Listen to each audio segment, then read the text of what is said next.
തെരുവുനായകളുടെയും വന്യമൃഗങ്ങളുടെയും ആക്രമണങ്ങൾക്കെതിരെ നടപടിയെടുക്കണമെന്നാവശ്യപ്പെട്ട് പ്രധാനമന്ത്രിക്ക് ഭീമഹർജി സമർപ്പിക്കുന്നു.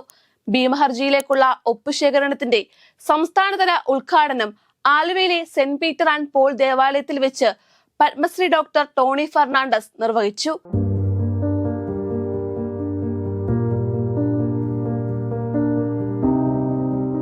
ജനസേവ തെരുവുനായ വിമുക്ത കേരള സംഘത്തിന്റെ നേതൃത്വത്തിലാണ് ഒപ്പുശേഖരണ യജ്ഞം സംഘടിപ്പിച്ചത്. Thaikkattukara Saint Peter and Paul ഇടവക കൂട്ടായ്മ ഒന്നടങ്കം ഈ ഒപ്പുശേഖരണ യജ്ഞത്തിൽ അണിചേർന്നു.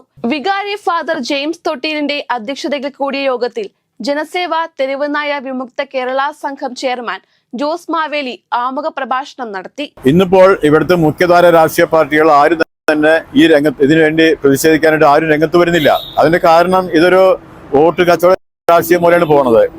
ഇവിടെ ഇപ്പോൾ തെരുവുനായ്ക്കൾ ആളുകളെ ആക്രമിക്കുമ്പോൾ ഉടനെ തന്നെ എല്ലാവരും ശപിക്കുന്നത് മേനകാഗാന്ധിയെയാണ്.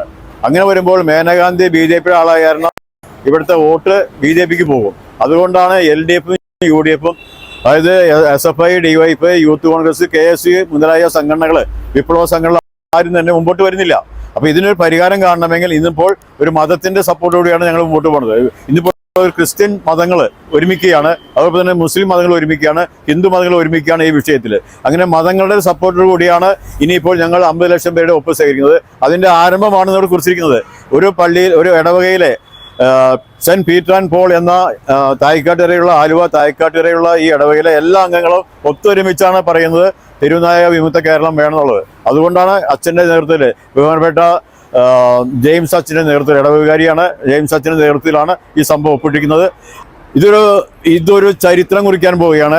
തെരുവ് പട്ടികളില്ലാത്ത തെരുവ് നായ്ക്കളില്ലാത്ത ഒരു ഇന്ത്യ എന്നൊരു ലക്ഷ്യപ്രതിയായിട്ടാണ് ഇതിന്റെ ഒപ്പുശേഖരണം ആരംഭിക്കുന്നത്. ബഹുമാനപ്പെട്ട പ്രധാനമന്ത്രി ഇതിന് മുൻകൈ എടുക്കണം, ഇതിന് പരിഹാരം കാണണം.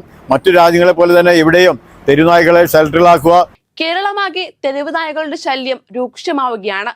ദിനംപ്രതി സ്കൂൾ വിദ്യാർത്ഥികൾ ഉൾപ്പെടെ വഴിയാത്രക്കാരായ സാധാരണക്കാർക്ക് തെരുവുനായകളുടെ കടിയേൽക്കുന്നുണ്ട്. കേരളത്തിലെ വനയോര മേഖലയിൽ വന്യമൃഗങ്ങൾ ഇറങ്ങി ജനങ്ങളെ ആക്രമിക്കുന്നതും കൃഷി നശിപ്പിക്കുന്നതും ദിനംപ്രതി വർദ്ധിച്ചു വരികയാണ്.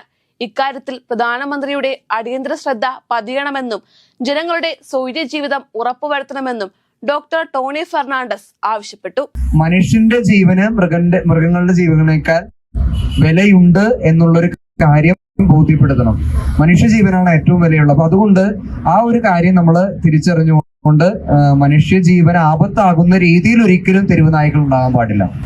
തെരുവുനായ്ക്കളെ ഷെൽട്ടറിലാക്കൂ. ജനങ്ങളെ രക്ഷിക്കൂ. ജനങ്ങളെ രക്ഷിക്കൂ.